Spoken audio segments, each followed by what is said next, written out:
ಇವತ್ ಒಳ್ಳೆ ಲಾಭ ಮಾಡ್ಬಿಡೋದೆ. ಹಲೋ ಹಲೋ, ನಿಮ್ ಹೆಂಡತಿ ನನ್ನ ಹತ್ರ ಅವಳೆ. ಅವಳನ್ನ ನೀನೇ ಹಿಡ್ಕೊಂಡ್ಬಿಡು, ನನ್ನನ್ ಸಾಯಿಸ್ಬೇಡ ಪ್ಲೀಸ್.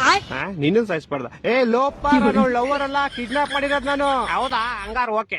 ನಿನ್ ಹೆಂಡತಿ ನಾಳೆ ಬೆಳಗ್ಗೆ ಸೂರ್ಯನ್ ನೋಡ್ಬೇಕಾ? ಹಂಗಾರ 5 ಲಕ್ಷ ಕಳ್ಸಿ. ಹಂಗಾರ ಬೇಡ ಬಿಟ್ರಿ, ಅವಳು ನೈಟ್ ಒಟ್ಟಿಗೆ ಚಂದ್ರನ್ ನೋಡ್ಲಿ. ಏ ತಲೆಗಿಲೆ ಕೆಟ್ಟೈತವ ನಿಂಗೆ. ನಿಮ್ ಹೆಂಡತಿ ಸಾವು ಬದುಕಿನ ಮಧ್ಯೆ ಆಟ ಆಡ್ತಾವಳೆ. ಹಾಲ್ ತಗೊಂಬತ್ತೀನಿ ಅಂತ ಹೋಗ್ಬಿಟ್ಟು ಅಲ್ಲಿ ಆಟ ಆಡ್ತಾವಳ. ಲೇ ಚಪ್ರಿ, ಕರೆಕ್ಟ್ ಆಗಿ ಕೇಳಿಸ್ಕೋ. ಇವತ್ ನೈಟ್ ಅಷ್ಟಲ್ಲಿ ನಂಗೆ ಕಾಸು ಬರ್ಲಿಲ್ಲ ಅಂದ್ರೆ ನಿಮ್ ಹೆಂಡತಿದ್ ಒಂದ್ ಕಾಲ್ ಕಟ್ ಮಾಡ್ಬಿಡ್ತೀನಿ. ಮತ್ತೆ ಇನ್ನೊಂದ್ ಕಾಲು ಅದ್ ನಾಳೆ ಕಟ್ ಮಾಡ್ತೀನಿ. ಎರಡು ಇವತ್ತೇ ಕಟ್ ಮಾಡ್ಬಿಡು. ಲೇ ಲೋಪ, ನನ್ನ ಹೇಳ್ತಾರೆ ನಿಮ್ ಹೆಂಡತಿ ಕಾಲ್ ಕಟ್ ಮಾಡ್ತೀನಿ ಅಂತ. ನಾನೆಲ್ಲಿ ಬೇಡ ಅಂದೆ. ಹೊಟ್ಟೆ ಎಷ್ಟು ಉರ್ತಾವ್ರೋ, ಅಪಸ್ಮಾತ್ನ ನೋಡಿದ್ರೆ ನಾಶನ ಮಾಡ್ಬೇಕು. ಲೇ ನಂಗೆ ಯಾಕೋ ಇಷ್ಟು ರೋದನೆ ಕೊಡ್ತೀಯಾ? ಒಂದ್ ಕೆಲ್ಸ ಮಾಡ, ಒಂದ್ 2 ಲಕ್ಷ ಹೋಗ್ಬಿಟ್ಟು ನಿಮ್ ಹೆಂಡತಿನ ಕರ್ಕೊಂಡು ಹೋಗ್ಬಿಡು. 2 ಲಕ್ಷ ಎಲ್ಲ ತುಂಬಾ ಜಾಸ್ತಿ ಆಯ್ತು, ಆಗಲ್ಲ. ಮತ್ತೆ ಇನ್ ಎಷ್ಟು ಕೊಡ್ತೀಯಾ? ಮನೆ ಹತ್ರ ಬಾ, ಪ್ಲಾಸ್ಟಿಕ್ ಸಾಮಾನು ಹಾಲ್ ಕವರ್ ಐತೆ, ತಗೊಂಡೋಗು.